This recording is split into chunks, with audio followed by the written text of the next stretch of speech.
Everything is going well as planned. I heard my husband's voice from the living room when I went home to get something I had forgotten. If all goes well, our daughter-in-law will soon be out of the picture, haha. I also heard my mother-in-law chiming in. It was shocking to realize they had been harboring such hatred against me, to the point of planning my demise after all the time we had spent living together. Under normal circumstances, I might have confronted my husband and mother-in-law right there, but due to my profession, I chose not to. That day marked the start of my struggle to expose their malevolent actions. My name is Michelle Kimball. My husband Dave, who was 3 years my senior, and I got married 3 years ago. Our paths crossed at a traffic safety class held at Dave's workplace. At that time, I was a police officer working for the traffic department. As it was my first traffic safety class, and as I am not particularly good at public speaking, I was quite nervous. Dave was the one who helped me out then.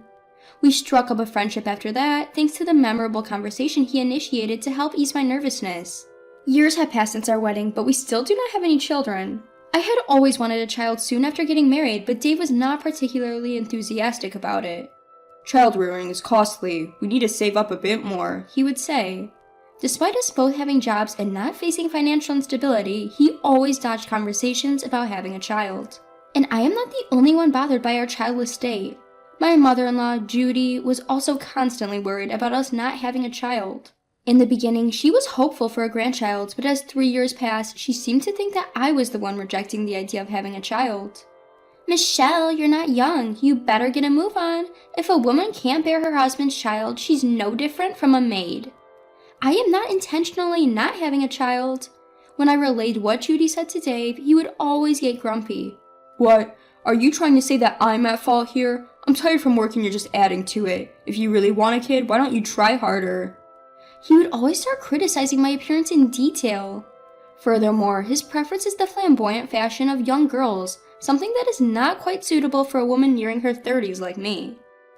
I've told him countless times that I can't dress up too much due to my job requiring sudden call-outs, but he just doesn't seem to understand. A wife who doesn't take care of her appearance is a failure as a woman. Reflect on yourself before complaining to me.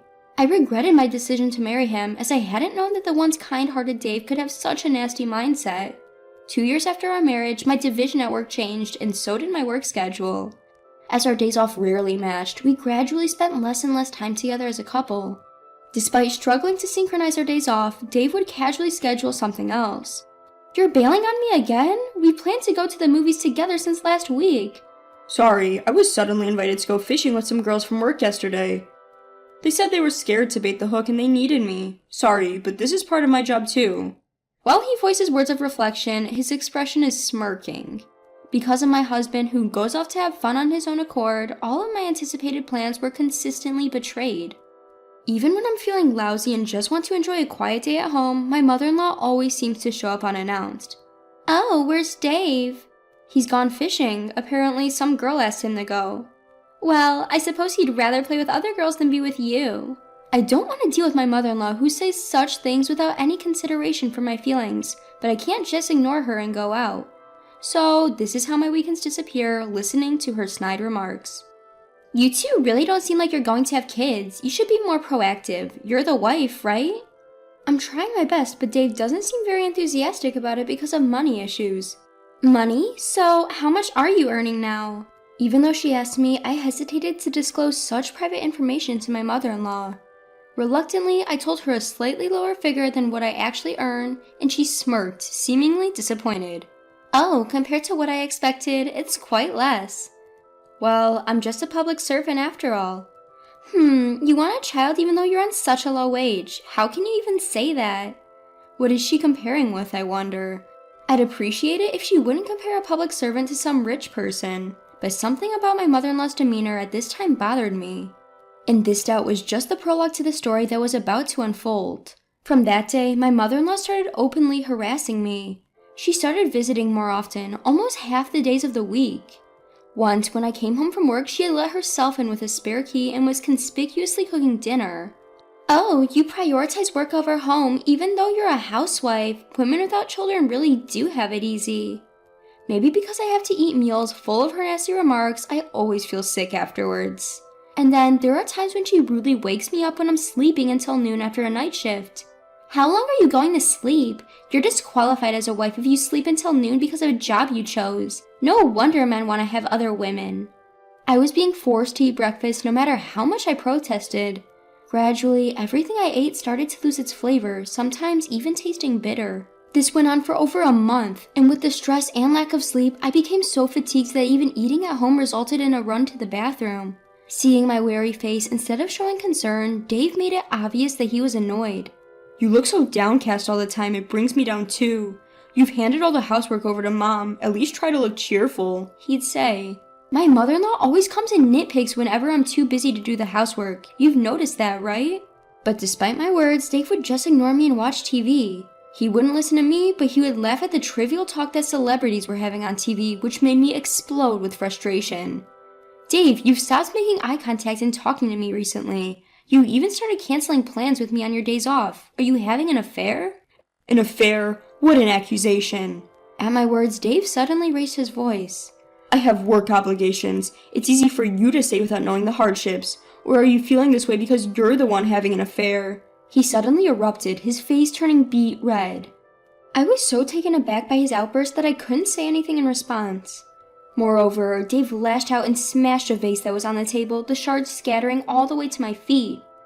That's way too much, even for you, I said. But for the first time, I felt scared of my husband. Since then, things like that kept happening over and over again, making me restless even when I was just at home. One day, due to work circumstances, I had to be away from home for a few days. On the day of my business trip, I left the house but realized I had left my important planner at the front door. I rushed back home to retrieve it. But the day before, we had a fight over his comment. Must be nice going on a trip without doing any housework. So I felt awkward about seeing him again. So when I returned home, I quietly opened the front door. And there were Judy's shoes. Not wanting to see my mother-in-law either, I gently picked up my planner from the shoe cabinet and was about to leave when I overheard their conversation. We've got everything we need. Everything's going as planned. She'll be pushing daisies soon, ha ha ha. Yeah, but the effects are not showing up as expected. She's been rushing to the toilet every meal. It should be soon, right? I couldn't believe my ears at their chilling talk. What on earth? Quickly, I took out the voice recorder I always carry and started recording. Unaware that they were being recorded, the two in the room were cheerfully discussing their outrageous plan. Maybe we should increase the life insurance payout. That should be enough to pay off Mom's debt, right? That would help. You wouldn't have to see her ugly face every day. I was so shocked I caught my breath. I can't believe they're thinking of such things, even if they don't like me. Furthermore, I heard them laughing disdainfully, saying, even if we tell the cops, the traffic cop won't suspect a thing. Gradually, anger overwhelmed my sadness, and I vowed to take revenge on them. After that, I spent time on the business trip pondering on how to get back at my husband. Perhaps due to my gloomy demeanor, my colleagues expressed their concern, and I ended up venting to them. That's when I heard an unexpected piece of information from one of them. Apparently, a little while ago, there was a call about a drunk causing a ruckus in a gentleman's club. When they rushed to the scene, the man causing the disturbance was none other than Dave. He was someone who had attended our wedding, so they immediately recognized his face. She's my girlfriend. Anyone who touches her gets a punch. Dave had held one of the female employees of the club tightly, causing a scene by kicking tables and causing a ruckus as he pleased. Moreover, it wasn't just a drunken declaration. It seemed like they were genuinely in a relationship. I knew he was cheating. Somehow, all of my husband's past actions suddenly made sense. Surprisingly, I didn't feel much shock. Rather, I felt energized to thoroughly investigate my husband's infidelity. Watch out, I won't let this go as it is. A week later, suddenly, my husband started speaking to me in a gentle tone, as he did when we first started dating. Suspicious that he must have some ulterior motive, he presented me with a document. Michelle, you always do such a dangerous job with the police, and that's amazing. I'm proud as a husband, but I can't help but worry. However, it would be problematic if something were to happen, or if you were to become the target of a grudge. To my surprise, it was an application form for life insurance. I was convinced that he was planning to implement their plan. Still, I wanted to believe in Dave one last time. Do you really think so? Am I at risk of being targeted? If that happens, would you worry about me, Dave? I stared straight into his eyes. Please reconsider, I pleaded, but my husband nodded with a broad smile. Of course, that's why. Sign this application form quickly. I wonder if all he sees in me now is the life insurance payout he would get in exchange for my life. He's a good-for-nothing man to the end, but thanks to him, I felt that I could carry out my punishment without any reservations. Well, in this world, you never know who might be out to get you. That's right, there are so many dangerous incidents these days. For example, having a family member with a foolish idea. Oh, yeah. Like planning to get rid of a nuisance wife to be with a young mistress. Dave was clearly disturbed, his eyes darting around nervously. Being instigated by a debt-ridden mother to send the daughter-in-law to the other world with a large life insurance policy. What? Wait a minute, are you? I played the recording from the voice recorder in front of my husband. Out from it came my mother-in-law's conversation and crude laughter, distorting my husband's face grotesquely. Hey, how did you get this recording? I happened to overhear it. It was a good thing I was carrying a voice recorder. If I'd always been a traffic cop, I wouldn't carry one around.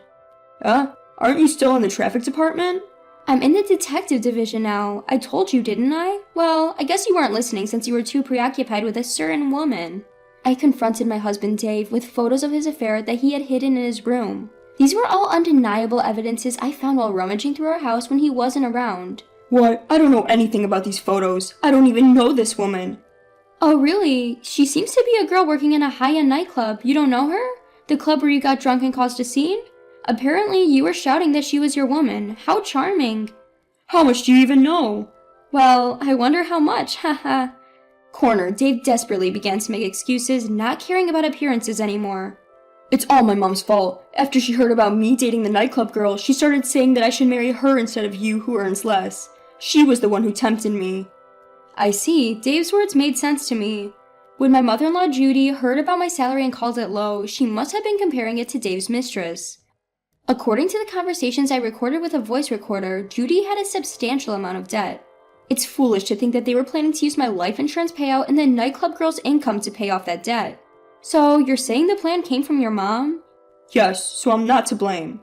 What are you talking about? The whole thing started because you had an affair in the first place. It's despicable to blame others. I'll never forgive you. As I yelled, Dave suddenly let out an incomprehensible scream and grabbed my collar. But I quickly grabbed his hand and threw him onto the floor. I'm a police officer, Dave. I'm used to dealing with violent men like you. I can protect myself without life insurance. In front of Dave, who was groaning in pain from hitting his back, I took out my handcuffs. You're under arrest. That's a joke, right? Seeing the handcuffs, Dave suddenly became weak and started apologizing. I'm sorry, it was just a moment of weakness. Please forgive me. Save your excuses for the police station. I'll listen to them thoroughly when the time comes. Eventually, Dave and Judy were imprisoned for a while for their plot to make me an outcast. I divorced Dave and sued both him and his mistress for $20,000 in emotional damages. They might be released soon as it was an attempted crime, but with Dave losing his job, having to pay the emotional damages and Judy's debt, they will undoubtedly face a tough life. Meanwhile, I'm thoroughly enjoying living alone for the first time in years.